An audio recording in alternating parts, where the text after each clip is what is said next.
Hello everyone. Thanks for taking some time out and joining us for today's webinar.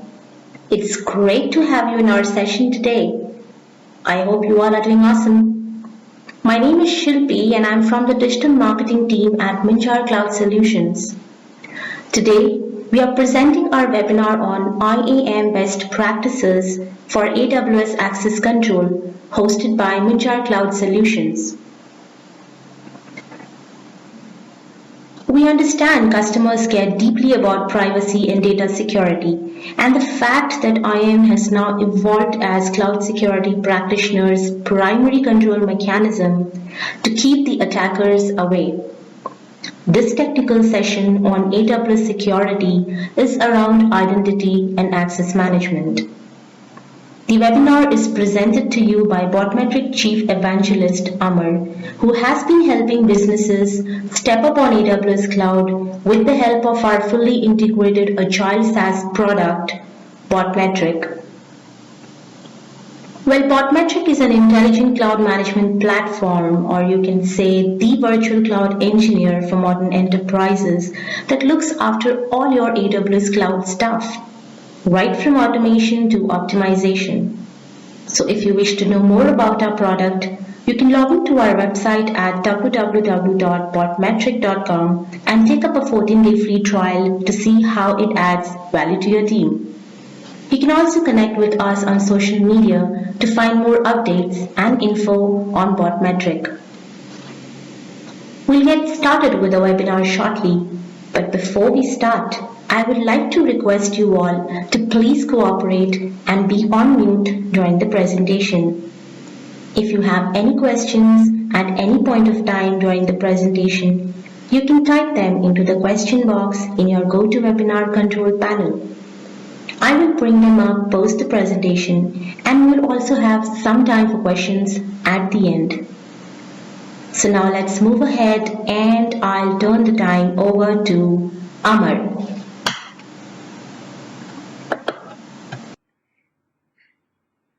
Thanks, Silpi. Hello, everyone. Great to have you all. This is Amar Khan Singh. I work for Botmetric. In our previous webinar, we have discussed about various threat landscapes on AWS. One of them was access control. Today, we will discuss about AWS IAM service in detail, which is the prime access control center for you on AWS. Sylvia already talked about this. So let's go ahead and get into what to expect from the session. If you walk away with one thing that you learned in terms of how to secure your AWS account or something you did not know about IAM policies and IAM best practices, I think that would be mission accomplished for me. In this session, we will first talk through the basic fundamentals of IAM. We will then deep dive into a IAM policy language and go through all of its building blocks. We will then see some common use cases which can be managed using advanced IAM options. And we'll follow that with a comprehensive listing of do's and don'ts related to best practices for AWS IAM, which you must know about. We will finally wrap it up with a brief on how Botmetric, our public cloud platform, can help you in AWS security audit. Let's get going then. The IAM service is one of the most critical components of AWS secure global infrastructure. With IAM, you can centrally manage users' security credentials, passwords, access keys, permissions, policies, etc. It basically enables you to control who can do what in your AWS account. And the basic building blocks are, it first starts with policies, which you can define, and then you can attach them with users and groups and roles. You can have multiple groups assigned to a particular group. You can have different kind of specific role segregations, both functional as well as implementational. AWS provides you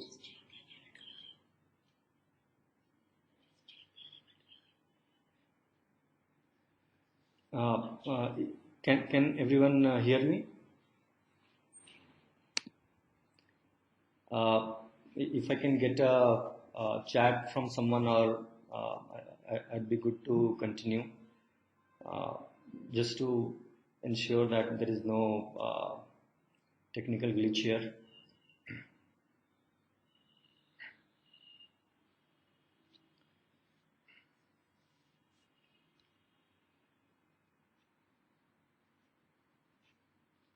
Okay, so so continuing. Sorry about that.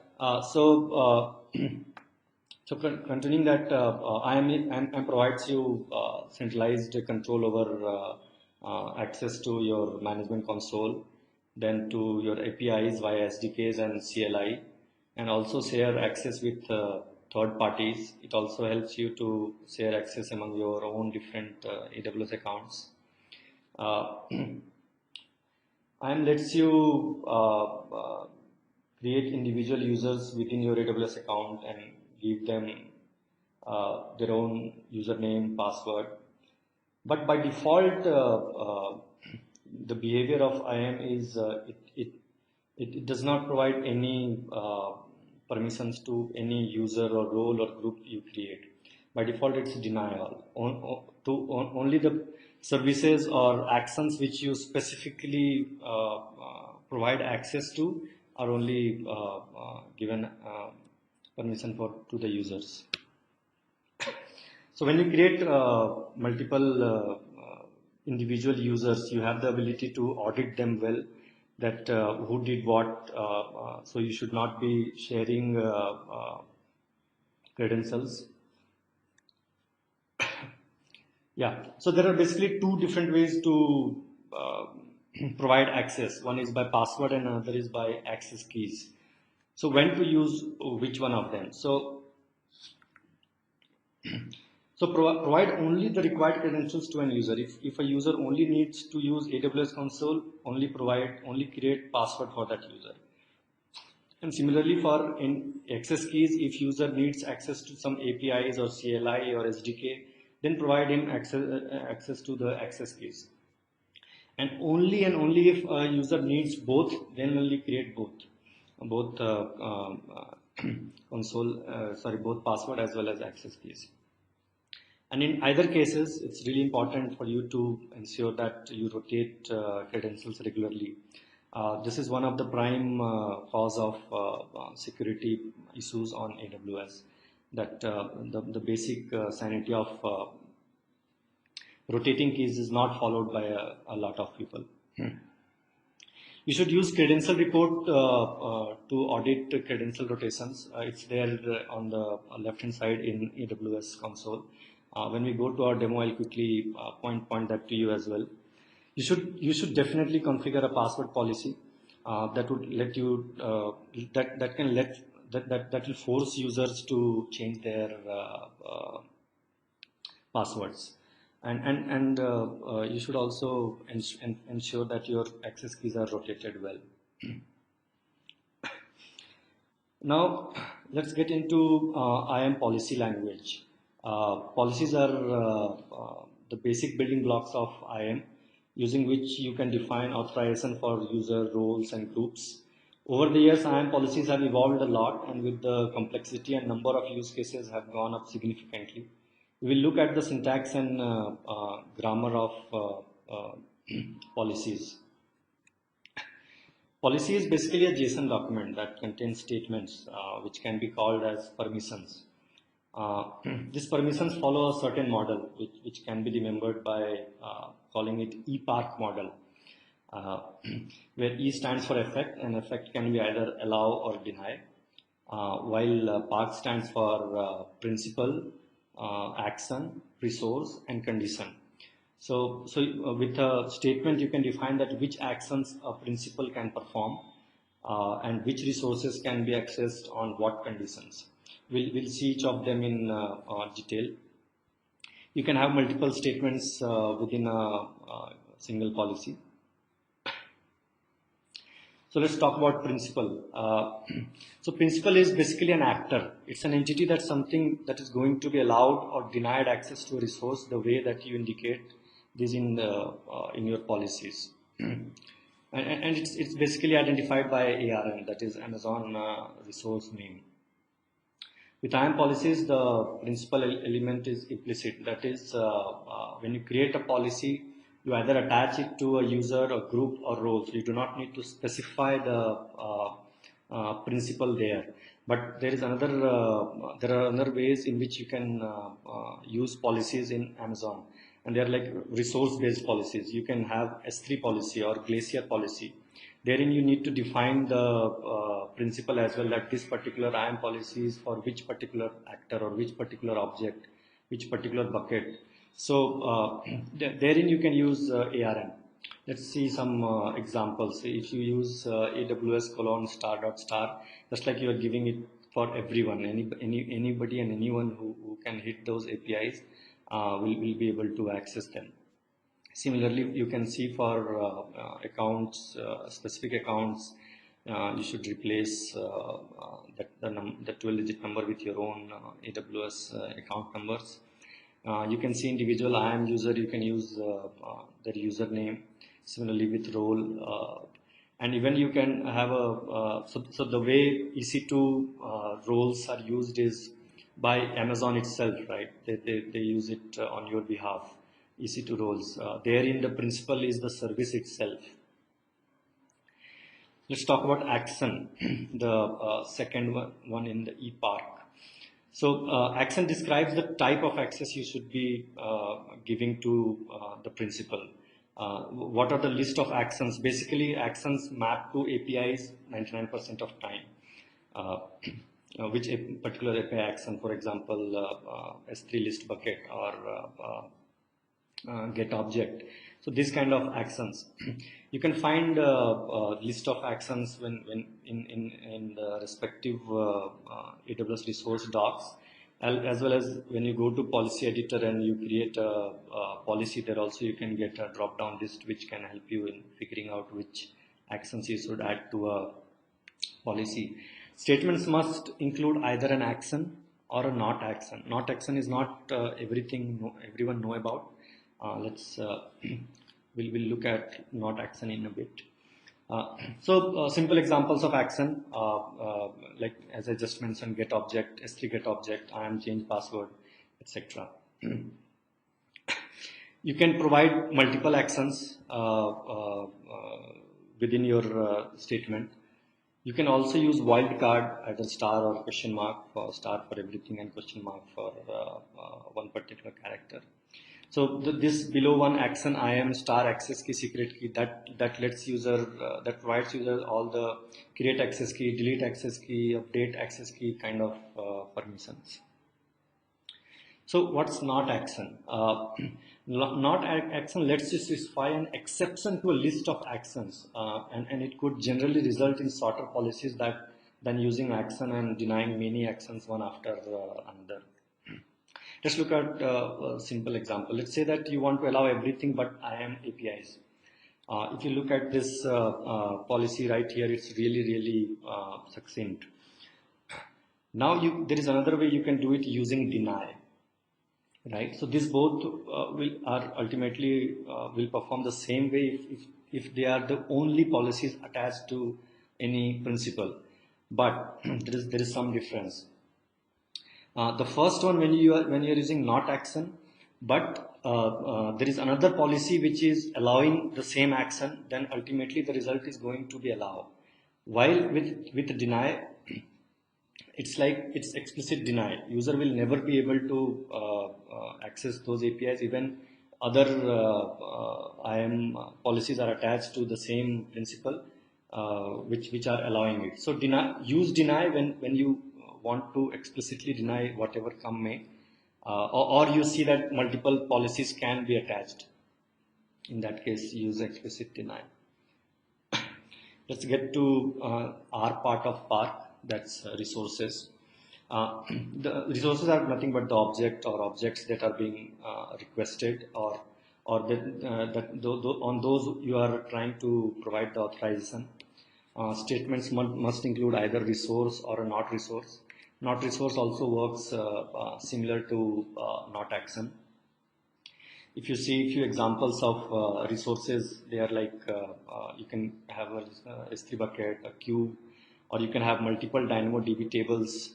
You can also point to a particular region in AWS. The last one is, and this one is really useful when you want to have restrict access to all your developers to say US East, right? These kind of resources can be used pretty efficiently. Let's quickly go through conditions. That's the C part of Spark. So conditions are really useful in providing very fine-grained controls. Conditions are nothing but optional criteria that must evaluate to true for the policy to evaluate as true. For example, you may want to restrict access to resources with a particular tag. It can contain multiple conditions. Condition keys can now the keys also can contain multiple values. If a single condition includes multiple values for one key, the condition is evaluated using logical OR. But if there are multiple conditions, for example, there are multiple key value sets, in that case, between two sets, a logical AND is used. If that's too much, this example will clear it up. Let's say that you want to restrict access to an IP address range and only allow users authenticated using MFA. So the first condition says bool AWS multi-factor authentication present true. The second one says IP address AWS source IP is either this or this. So either or is like the value in the commas, and is between the multi-factor one and the IP address, right? So the user authenticates using multi-factor authentication, as well as the request is coming from an IP address in this range or this range. Right? Then only allow a user to access the resource on which these conditions are being put. So there is another interesting thing called as policy variables, which not used very commonly, but it's really useful thing to use. It lets you specify placeholders in a policy. In order to use policy variables, you must include the version element in a statement. We will get to that in a bit. So basically, policy variables are nothing but a predefined variables. Means you cannot define them on your own. AWS has predefined them for you. You can just use them as placeholders in your policies. You can use them in resource element as well as condition element. They will definitely simplify your policy management, and of course reduce the need for hard coding specific values, or also it will let you not create specific policies for each users if it is username based. Let's see this example, which we will actually see even in our one of our demos shortly. So here you can see that we have used AWS username. So AWS is going to replace that with the user who is with the username of the user who is trying to access any resource. So as you can see, S3, the condition is like S3 prefix should have home / the username. Similarly, and that place it is used in conditions. Now below you can see it's also used in resource, wherein it is saying that using the ARN of particular S3 bucket as well as all other objects in that bucket. And you can see in the top that's really important to remember that version is required. If you do not have this version element in the policy, AWS is not going to understand it, and it's not going to consider this as your as policy variables. They are just going to consider it as some string literals. This managed policy was launched perhaps almost a year and almost like 15-16 months back. But still people ask me that what's the difference, where shall we use managed policies or versus inline policies. So inline policies are definitely the older way. You can create and embed directly it in a single group or user or role. The policy size was variable, like 2K per user, 5K per group, 10K per role. Manage policy is a newer way. It can be attached to multiple users, groups, and roles. Means you can create a policy and then reuse it wherever you can, and wherever you need it to be. AWS managed policies are like created and maintained by AWS. AWS has a set of predefined managed policies which you can use easily. The benefit with that is if a new feature is added, it will be automatically added to that policy, and you will not need to then, or your own applications will not break by those added new features.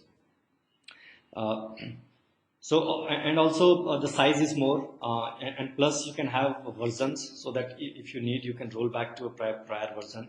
You can attach 10 managed policies per user, per group, as well as per role.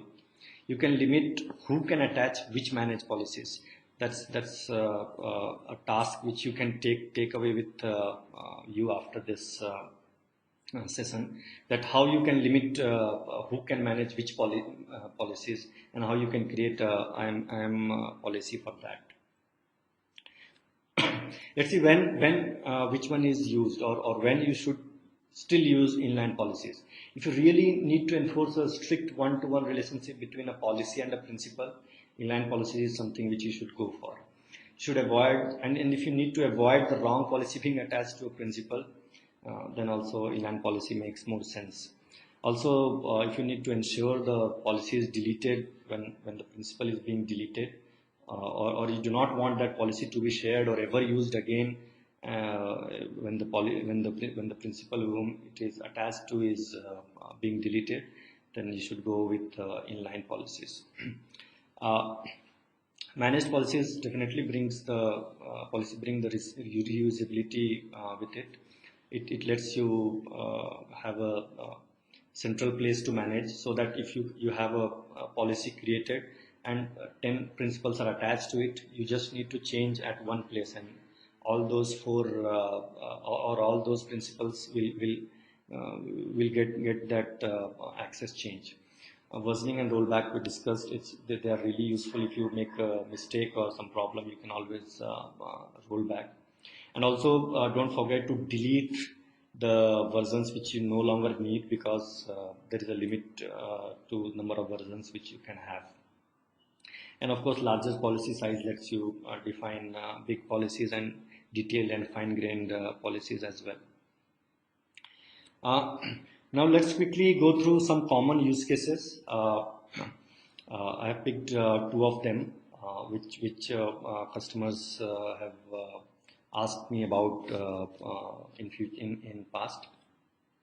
So we'll look at first creating a home directory using S3. That's like you want to provide each of your user with their own folder location on S3. Like and they should have access to only their own folder and to no other folders, or to that matter no other bucket or any place on S3. And their folder's name will be their username. Like for example, I am Amar. If I am going to get a folder, the folder's name is going to be Amar.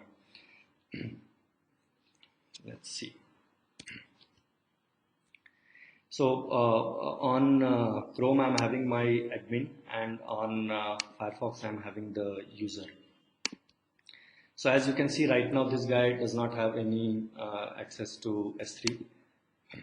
Now to the name, to Alvin user, so I have already created a permission, a policy named as S3 home directory access.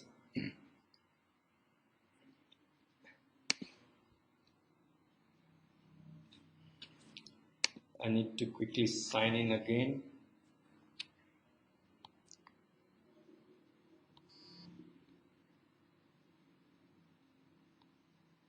It's going to ask me for MFA.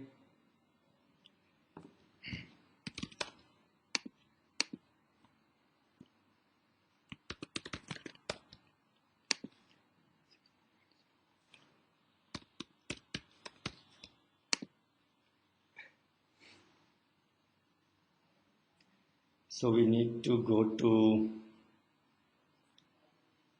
IAM policies. So in policy, we'll go to S3 home directory access. Okay, so as you can see this policy here. So the initial set of things you need to allow so that user can see the basic listing of objects on console. That's how console works. You need to give access to list all the buckets, and then only you can then only user can do anything at all on S3 on AWS console. So the previous section of permission is for that, and the bucket on which within which I am going to create my users directories folders is named Botmetric directory, and within that there is a folder named home, and wherein my all users are going to exist. And then you can see here at the end, this is how we have used placeholder. So if Amar is logging in, he will have access to botmetric-directory/home/Amar. And if Alvin is logging in, he will have access to botmetric-directory-home-Alvin. So slash Alvin. So that's good. Now let's get back to this guy and attach this. I hope even that is not logged out.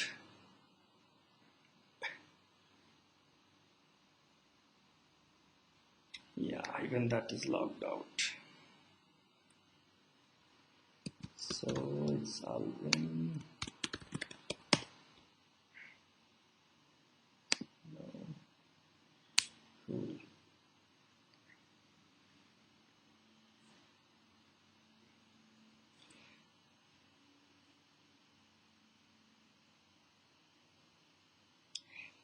Yeah, so that's the thing. So console will let you see all the folder names, but let's see if that guy, if Alvin wants to sneak into Monica's folder, right? He will not be able to. But if he wants to go to his own directory, he is very well able to do that, right? And he can even download or upload, or he has a shit philosophical statement there. Yeah. So that's how you can enforce permissions on based on username, and get to do interesting use cases like this. Let's get back to our presentation. Okay. So the other thing which we'll see is allow EC to access to only instance owners. So the goal here is to limit a user from starting, stopping, or terminating an instance unless the instance is owned by the user. Now, how are we defining owned by the user? A tag named owner must be attached with the EC2 instances, and the value of that tag owner should be the value of the same as the username of that particular user. Also, the user will have access only in the US East region. So these are the goals which we are going to achieve. Let's quickly get to. So we'll see the same user Alvin. I have already created another policy for you. Owner only EC2 access. And if we can see the permissions, you can see that to this resource, right? That's all the EC2 instances in US East region for this particular account. I am giving access only if the resource tag owner has value as username, right? Now let's get back here.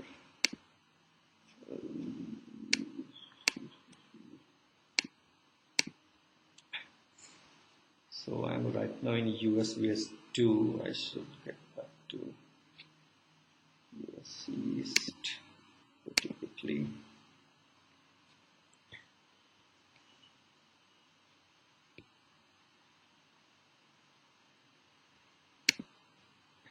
Again, the same thing here. You are going to see a lot of all the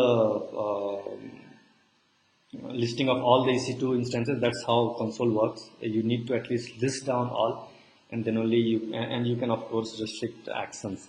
So let's see this one. Owner is Amar. Let's try starting this. So it says error, you are not authorized. Cool.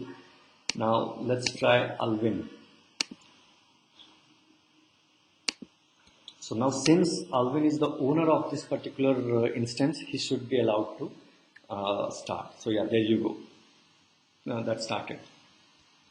So this kind of interesting and very fine-grained controls can be created using IAM's advanced options like conditions and using policy variables. Now let's quickly go through IAM best practices, the do's and don'ts which you should keep in your mind. You should always create individual IAM users. Never ever share same users credentials between two human beings or two different users. That will ultimately provide unique credentials. It will reduce your chances of not being able to find out who did what. And also you can enforce individual credential rotations. You can provide individual permissions. And always grant least privilege. It's easy to grant least privilege. Say that if you have granted someone too many privileges and later on you need to bring it down, then you will be in two minds that, okay, will it affect my other permissions, other processes, other flows, will something break? So it's better to give least privilege, and if needed, you can always relax. It's easier to relax. And also it will be less chance of people making mistakes, and always avoid assigning asterisk, colon, asterisk, just avoid it. And use policy templates, create managed policies and use them, or use AWS already created policies. Use groups to assign permissions to users. So it's good to define your groups on basis of functionalities. For example, you can have a dev group or intern group or admin group, etc. And it's easier to assign the same permission to multiple users. And if you need to add something or remove something, it's really it helps you manage it really well. And you should generally map permissions to specific business function, as I said, dev and all. For example, if you have finance team, you can give them access to the billing information and all. You can create a role for that, and you can create a managed policy for that and attach that to group, and then attach users to that group. That's the best path to follow.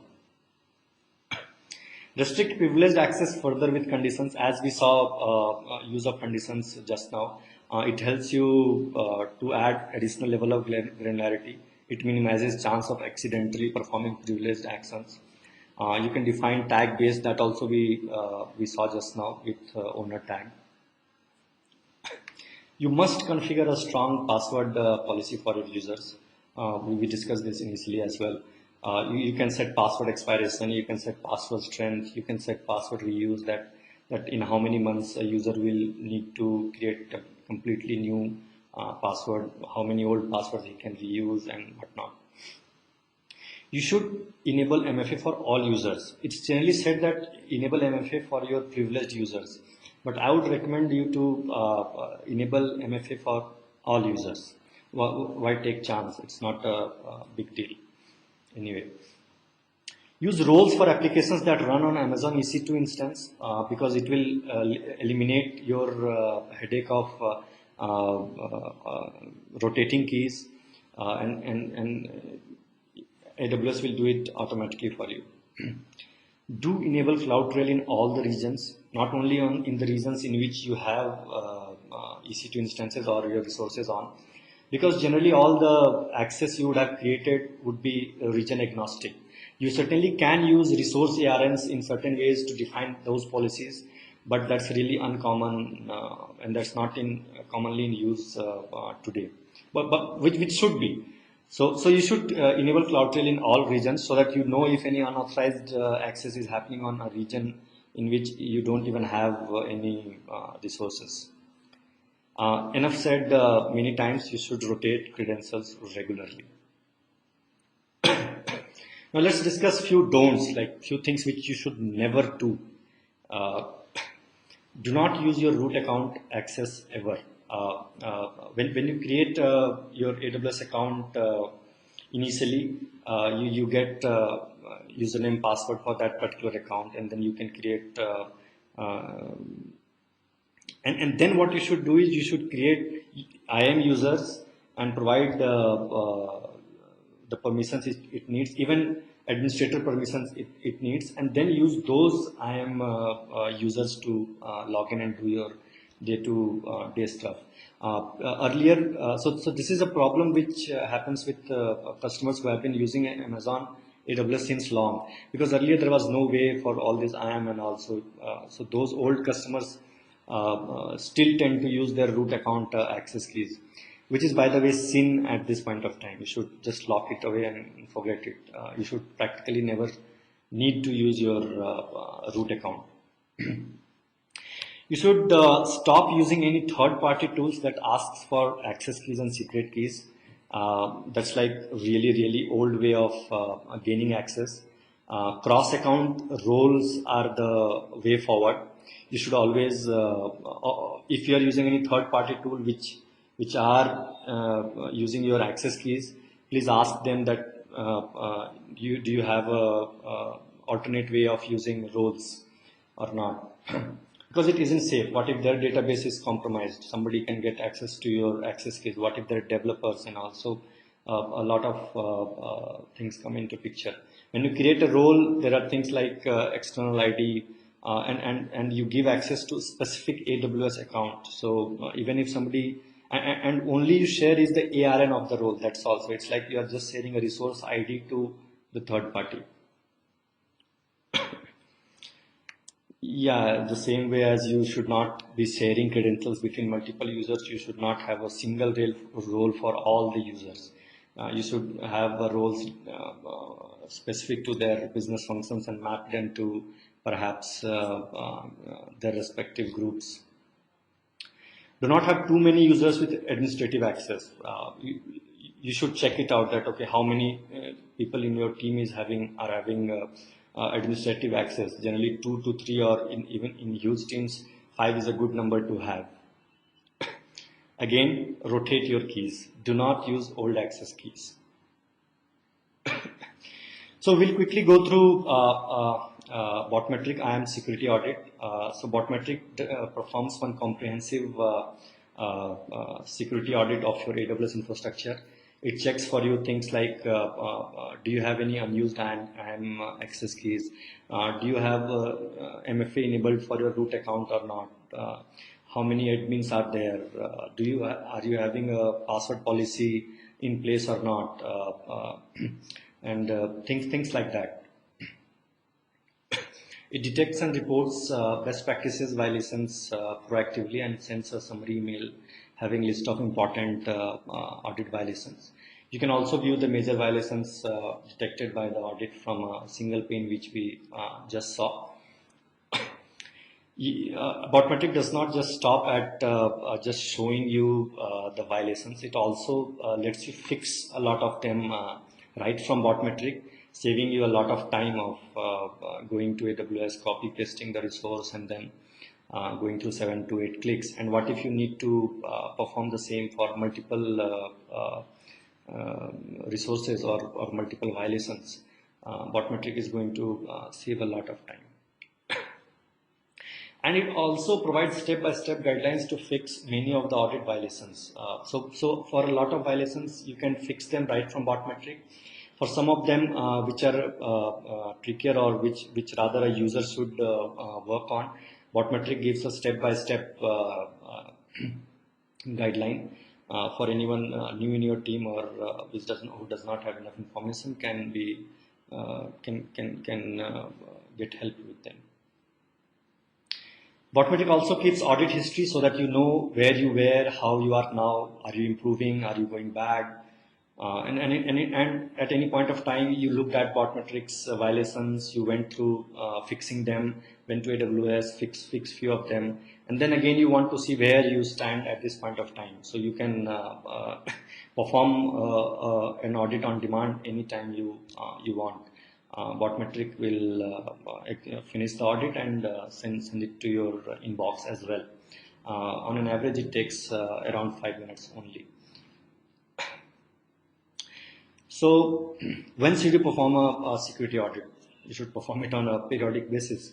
And when there are changes in your organization, somebody leaving or somebody new joining or things like that, if you have stopped using any AWS service, consider going through security audit and seeing that you need to change any policies or make any adjustments anywhere.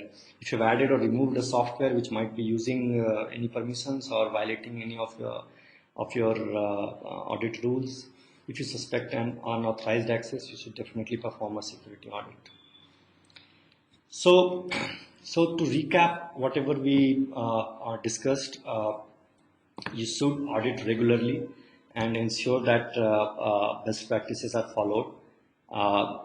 Do not ever use your root account unless and until you need to pass your account to someone else or change the owner or things like that. Again, I'm saying it perhaps fifth or sixth time in this session, rotate keys. We have seen that this is one of the easiest thing to do. Easiest is a relative word, by the way, here, but easiest thing to do when it comes to securing your infrastructure, and this is one of the most exploited thing in terms of security on AWS. Always follow the principle of least permissions. So when you launch an instance, do not just leave it to 0, 0, 0, 0. When you create a user, do not give him or her asterisk, colon, asterisk. So give only the permission which is required. It is going to take you some time, some minutes of you, but following this will go a long way in ensuring security to your infrastructure. Use conditions and policy variables to provide fine-grained permissions. I hope you would have learned about conditions and how it can be used, as well as policy variables, and I encourage you to go ahead and read more about them. There is plenty of things written on AWS documents. They are very, very extensive with a lot of examples. So you can read security blog. The security best practices white paper is also something which I also referred to. There is a separate page for the security features which you can look at. So thank you. That's all I had. I hope it was useful for you and you would have learned some new tips and tricks to strengthen your security. You would have learned how to create fine-grained permissions on AWS using IAM. So with this, I'll give it back to Silpi for